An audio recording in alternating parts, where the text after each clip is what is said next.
السلام عليكم ورحمة الله وبركاته. أكم جرت هردوتوتن برسيسا أوروما بي الحمد لله أنك كوت نجينك يا كان جالا لكن كبجالا بك جرتن سناجيس إيجا هردوتوتن تيا فيديو راتنا كيساتين ناموني بايم برسيسا كينيا فيسبوك كينيا من ولي فايدة ما جرا حالا كمين فيسبوك كينيا نمن ولي فايدة ما جراتو بيكو دندنيا حالا كمين نمن يون ولي فايدة ما جراتي nama san ofirraa baasuu dandeenya walumaa galatti haala kamiin beekuu dandeenya jettanii warroon nagaafatan baay'atanii jirtu kanaaf akka waliigalatan gaafii kanaa isiniif deebisa jechuudha sirritti egaa yeroo darbe feesbuukiin abdeetii tahee bifa baay'ee bareedaa ta'e tokkoon abdeetii ta'e jechuudha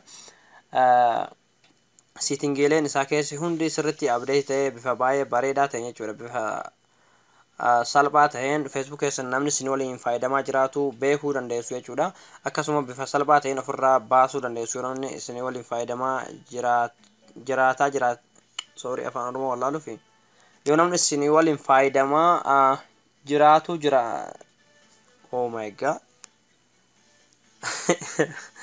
ala kulli haal akin je namni feesbuuk keessan isin waliin fayyadamaa jiraatu haala kamiin beekuu akka dandeessan isin argisa jechuudha haala kamiin ammoo yoo namni isin waliin fayyadamaa jiraate ofirraa baasuu dandeessan isinii galee namni isin waliin fayyadamaa jiru sun hoo eessarraa biyya tamirraa akka ta'e moobaayila akkamiitiin akka fayyadamaa jiru kompiitaraan fayyadamaa jiraatu moobaayilaa fayyadamaa jiraatu immoo biyyi inni jiraatu eessa lokeeshina isaa hunda isaa baruudhaaf jechuudha isinii galee haala kamiin immoo ofirraa akka waliigalatti akka namni feesbuuk keenya seenuu hin dandeenye dhorkuu dandeenya isa jedhuuf waliin ilaalla jechuudha egaa viidiyoo kana invite like share godhaa hiriyoota keessaniif akkuma daawwataniin sheerii godhaa jechuudha duraan dursa warroonni hagarraa youtube chaanaalii kiyya subscribe godhin akkasuma warroonni hin arginoo jiraatan akka subscribe nuuf gootan kabajaan isin gaafana jechuudha egaa hagarratti youtube chaanaal barsiisaa oromoo app namoonni baay'een subscribe gootan jirtanii warroonni subscribe gootan ulfaadhaa galatoomaadha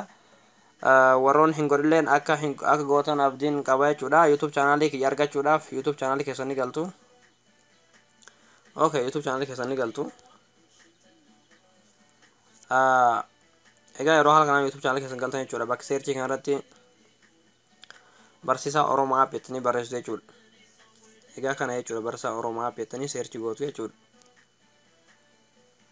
egaa achi booda haala kanaan piroofaayilii keessanii irratti kilikni gootu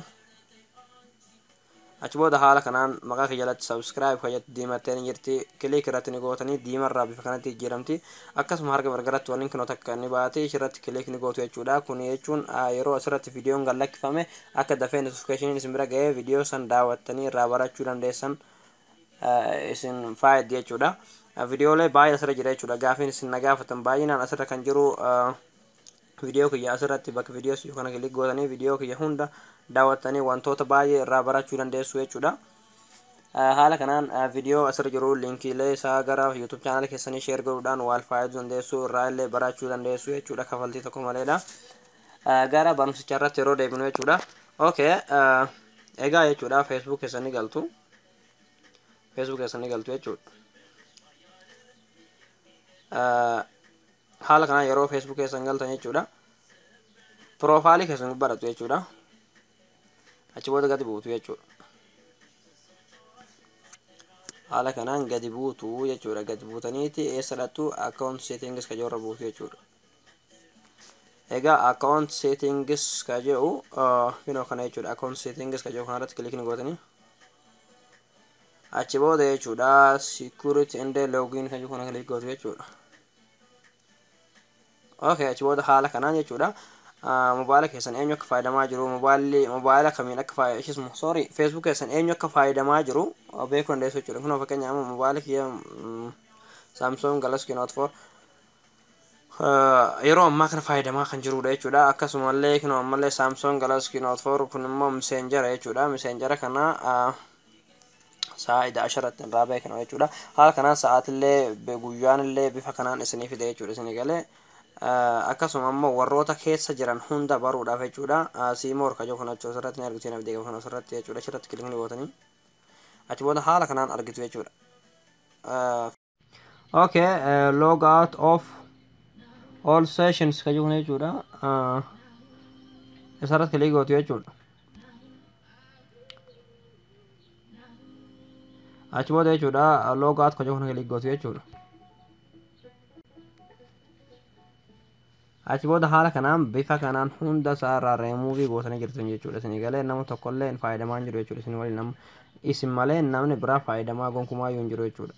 Yoo namni biraa fayyidamaa jiraate haala kanaan asirratti mobaayila ittiin fayyidamaa jiru san sinii fide jechuudha. Isin galee amma garuu mobaayilli ammaaf itti fayyidamaa jiru jechuudha. Mobaayila kana qofaadha jechuudha. Miseenjarlee irra hin jiru jechuudha. Feesbuuk kana qofaa jechuudha. Isin galee achi booda jechuudha yeroo haala kanaan hunda loogaat irraa gootan jechuudha. As gaditti jechuudha change passport ka jedhu jira jechuudha. Asuma irratti kilik ni gootu. Okay, achi booda jechuudha asirratti correct passport ka jedhu irratti paaspoortii duratti fayyadamaa jiru sana itti naqxu jechuudha. Okay, ani itti aanaqu jechuudha.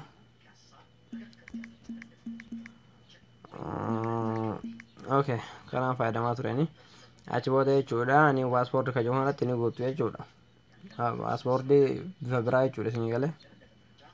Fakkeenyaaf ani mee 1 2 3 4 5 6 7 8 9 duwwaa 1 2 3 4 5 6 7 8 9 duwwaa kanuma jechuudha. Jechuun bifa barbaadinatti bifa kanaan filadhe jechuudha. Akka yaalle immoo Facebook kanaan ni jijjiirani. Okay, kanaafuu akka hin lafaane jechuudha. Achi booda jechuudha maal gootanii save changes ka jedhu kilik gootu jechuudha. Okay, achi booda haala kanaan isiniif jijjiirame jechuudha. Yeroo haala kanaan isiniif jijjiirame okay, achi booda jechuudha yeroo haala kanaan isiniif fide kan gadi kanarratti jechuudha stay logged in ka jedhu jechuudha irratti raayitii guutuu jechuudha irratti. Achi booda jechuudha isirratti continue ka jedhu kilik gootu jechuudha. Egaa haala kanaan wantoota Facebook keessa jiru hunda namni illee yoo isheen jiraate haala kanaan irratti loogaat gootanii paaspoortii keessan irraa jijjiirrattanii Facebook keessan sheekii godhachuu dandeessu jechuudha. Egaa bifa kanaan jechuudha cinqi tokko malee yaada tokko malee Facebook keessan akka isin qofti harkaa qabdu ofitti amantanii jechuudha itti fayyadamuu dandeessu jechuudha. Egaa haala kanaan viidiyoon kun isiniif gala jeen yaada. Yoo isiniif galuu dhabe komentii irratti yaada keessan dhiyeessuu dandeessu jechuudha. Viidiyoo kana share like godhuudhaan hiriyoota keessan hundaan biraan akka nuuf geessan abdii qabna. Kanaaf viidiyoo biraatiin akka walitti deebinutti nagaan jiraadha galatomaan hordoftootaniif.